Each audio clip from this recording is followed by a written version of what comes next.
Gold and the precious metals complex is increasingly showing signs of strength. In this week's update, we're going to look at more bullish signs that the largest bull run for bullion may be nearing the starting gate. We're going to look at this monthly fiat Fed note chart versus gold in the 21st century. It's been a while since we've been in this 1800 zone. What's next? The 2011 nominal high? The 2000 psychological round number? Well, my contention has been on this channel for a while now that following that round number of 2000, the mania phase in gold will follow. But hey, we're not here to talk about that today. Instead, we're going to look at a few more data points for unprecedented silver store value demand we have been seeing of late. And two, we're going to have a little bit of fun and visit with a serial gold and silver hit piece journalist who writes a weekly column for London's Financial Times newspaper. And we're going to have a bit of fun shooting some figurative silver bullets through his July 2nd, 2020 opinion piece entitled, "Don't Bet on the Silver Boom." Hello, this is James Anderson for FSD Bullion.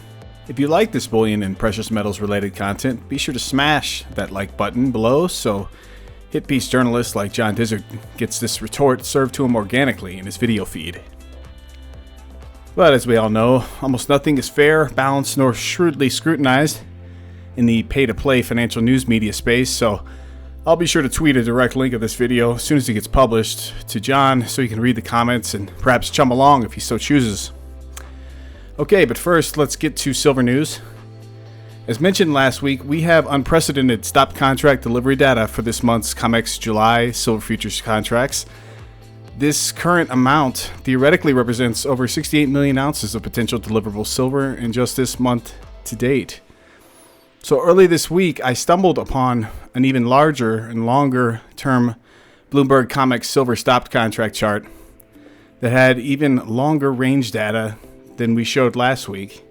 So even if we go back to the mid-late 1990s, back when hard asset Warren Buffett's Berkshire Hathaway went longer than the Hunt Brothers bullion pile, sucking around 129.7 million ounces out of the then COMEX silver warehouse complex, this month's data for silver stop contracts is bigger than those likely two Buffett silver stops from the 1990s. As for current silver COMEX warehouses like Brinks, New York City, we can literally see the silver sucking sound in action over the last 2 years. And turning to the gorilla of the silver COMEX warehouse reserves, the alleged racketeer-influenced and corrupt organization's precious metals trading desk for a near decade of time still has a massive sway over silver price discovery, but they have recently had to change about 30 million ounces in their warehouse from eligible to registered, as many of those ounces may be leaving in the weeks and months upcoming. You may have to squint top right of the chart to see it as the color goes from light to dark green, but this is the largest change we have seen since the crash JP Morgan Buy Silver campaign experience from late 2010, early 2011, which certainly spurred JP Morgan to get rushed approved for a COMEX silver warehouse, and then they proceeded to become the silver gorilla that you see in front of you in this market. After all, nearly losing their alleged spoofing and naked short silver betting desk billions in potential losses by early 2011, here is where we are now. Moving on to the unprecedented silver bullion inflows into silver ETFs in the last 4 months of time, about a fifth of nominal world annual recycled and newly mined silver has funneled into the silver ETFs in the last 120 days or so. Of course, this doesn't take into account all the newly minted silver bullion coins and bars and rounds that were snapped up from private and government bullion mints during this viral silver bullion supply crunch. If you remember this image from last week, that's about 40 of these lots going into silver ETFs in the last 4 months. Now turning to the silver opinion piece published July 2nd in the Financial Times out of London, a location where they must be feeling a lot of silver demand pressures.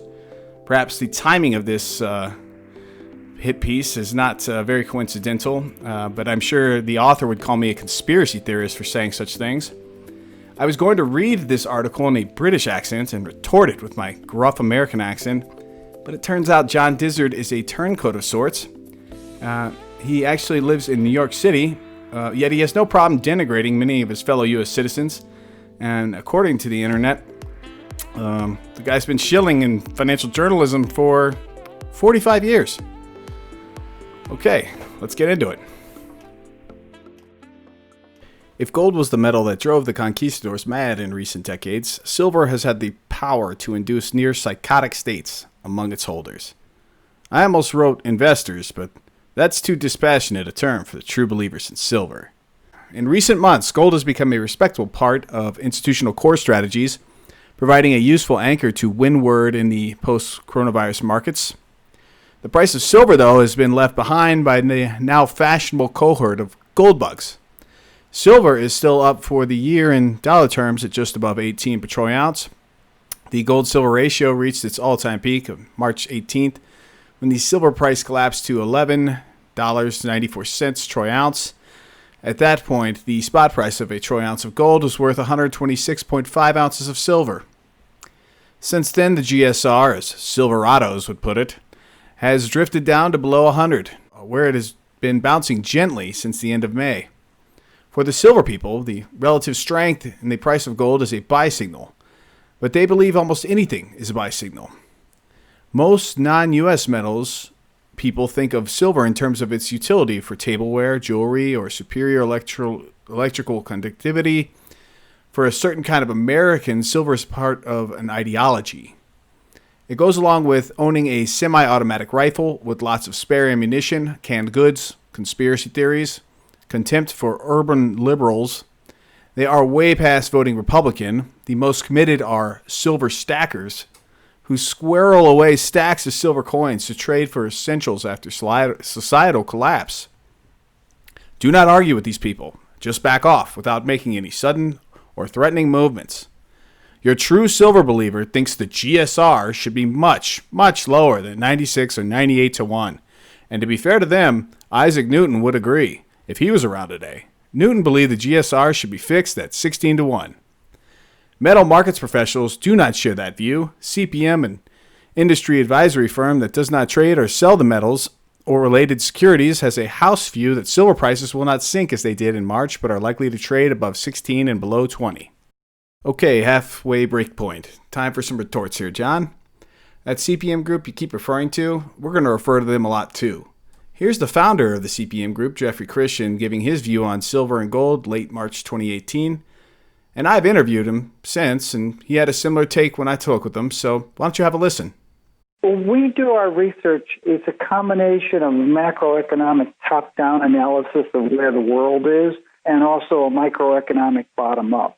And the fundamentals do apply, and one of the fundamentals is investment demand, and that's probably the most dynamic factor. So we spend a lot of time looking at the global economic outlook and political outlook, and also the stability of the global and regional financial market.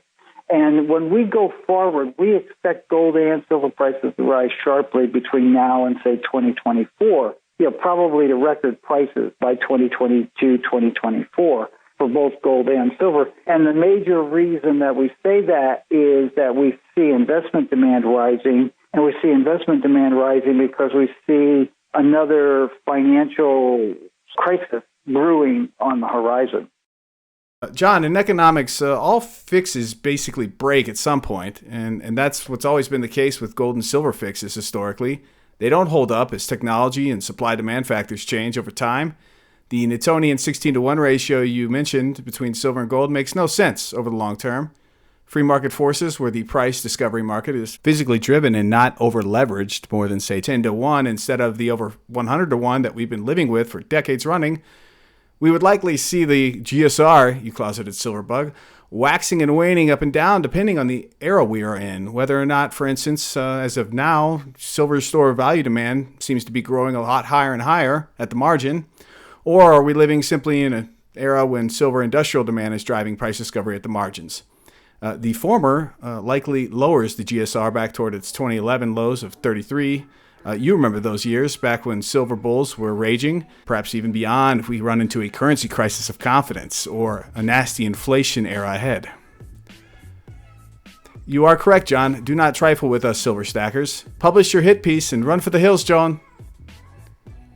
Yeah, societal collapse, silver coinage, we already got 90% silver coins squirreled away, buddy. Have you looked around? Society looks like it's not doing too great. Those dimes, by the way, we could pay you to write some future fiat Fed note hit pieces in our blog section at SD Bullion if you want some.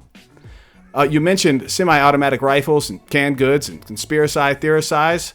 John, I'm going to venture to guess you are a giant cold-blooded lizard in your off hours. When you have human shapeshift time on your hands, maybe we can go out in the shooting range. I bet you enjoy popping off a few silver bullets. Almost anything is a buy signal, John, when you live under a fully fiat financial system collapsing like it seems to be right now. And yes, buy hard precious metals with the script that they will continue to trillionize and trivialize its future value to come. You're citing the 126.5 GSR data. You missed it by 2. It was worse than that. Recently topped out at 128.75 briefly, and certainly only a derivative, not bullion price context. Regarding gold, only recently becoming a respectable part of the institutional core strategies, the CPM Group that you cite often ran a back test of 500 variable portfolio mixes only a few years back, and it covered nearly 5 decades of time through this full fiat currency era. And you know what they state? They state that the best risk to reward ratio between US bonds and IOUs versus stocks, S&P 500 versus bullion is a 25% straight up gold allocation over those 5 decades of time.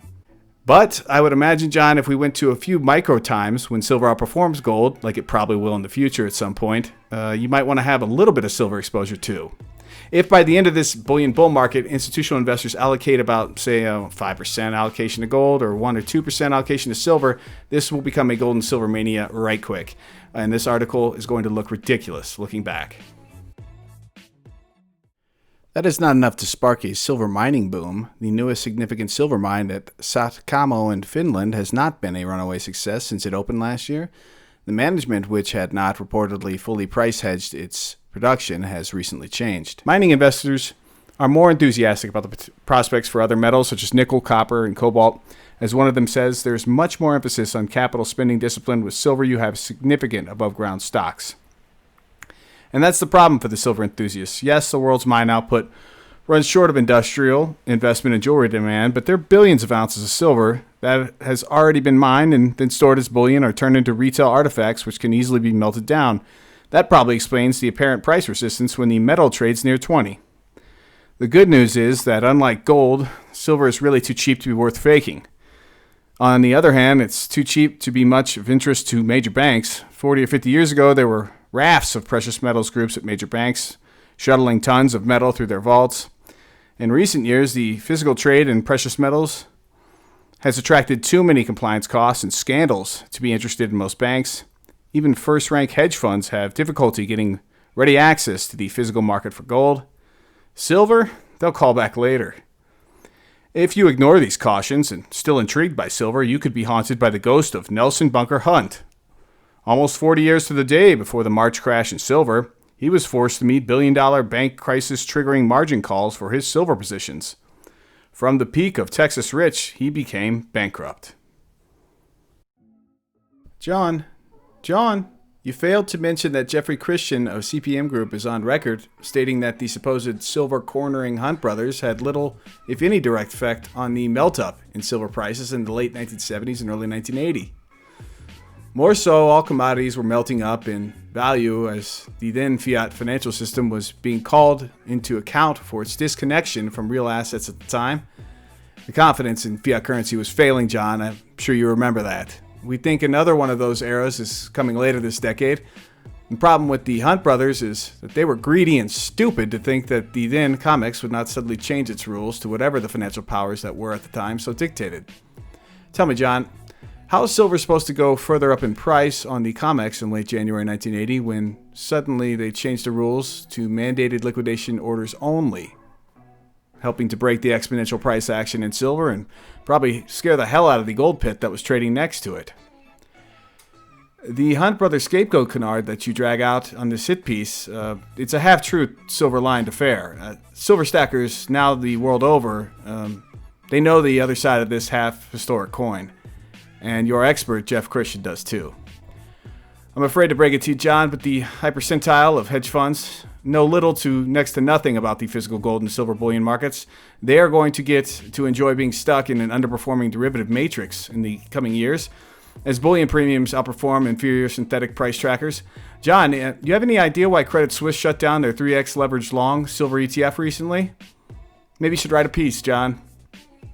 Oh, you state that the physical trade in precious metals has attracted too many compliance costs and scandals to be interesting to most banks. Is that what you call being caught on the wrong side, levered long in a two-price gold and silver market that's diverging between London and COMEX, and hundreds of millions are being lost in trading days? Oh, and all those unprosecuted white-collar crimes that got fined over the last 10 years, are those compliance costs, or are they just costs of doing business, or are they just scandals? Or is that price-rigging white-collar criminality, conspiracy, and organized racketeering? Maybe we'll find out, maybe soon enough. Oh yeah, and there are easily about 4 billion ounces of silver bullion spread around the world in silver bullion bars, rounds, and coins. So that's about, 80 to 100 billion in fiat Fed notes value. In a world that's completely awash with 1,000 times of that in inferior, leaky, less hard stores of value. Silver stackers are not going away, John. Bad news. I think Infinite QE is going to replicate us in the coming years, John. You're going to have a lot more hit pieces to write. And I got a bag of constitutional silver right here to pay you. How about a 1,500 word hit piece on why the introduction of MMT like Fed coin in the coming years is going to make silver stackers want to buy more silver bullion? All the best, John. Same to you out there. Hope you had fun listening to this. Take care of yourselves and those that you love. If you enjoyed this content, be sure to give our video a thumbs up. To keep getting bullion-related news and industry insights, be sure to subscribe to our channel. Finally, hit that alert button so you know when we publish fresh content. Give us your thoughts in the comments below. Let us know what you think and which topics you want to hear more about.